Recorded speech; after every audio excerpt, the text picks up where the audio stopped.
আসমানীদের দেখতে যদি তোমরা সবে যাও, রহিমউদ্দির ছোট্ট বাড়ি রসুলপুরে যাও। বাড়ি তো নয়, পাখির বাসা, ভ্যান্না পাতার ছানি। একটুখানি বৃষ্টি হলেই গড়িয়ে পড়ে পানি।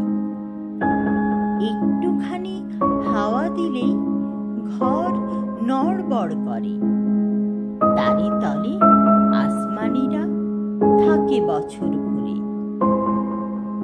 পেটটি ভরে পায় না খেতে, বুকের কখান হাড় সাক্ষী দিছে অনাহারে কদিন গেছে তার।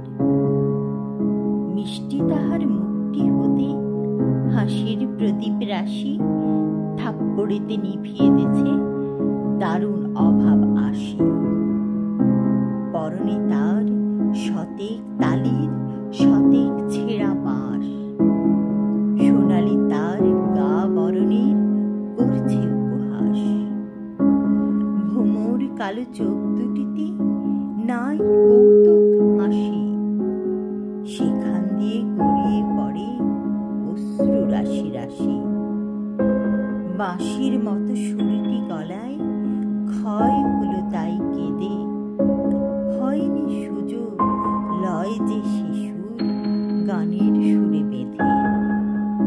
আসমানীদের বাড়ির ধারে পদ্ম পুকুর ভরে ব্যাঙের ছানা শাওলা পানা কিল বিল বিল করে।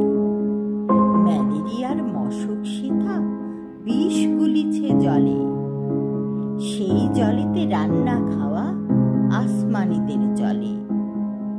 পেটটি তাহার দুলছে পিলে, নিতুই যে জ্বর তার। বৈদ্য ডেকে ওষুধ করে পয়সা নাহি আর।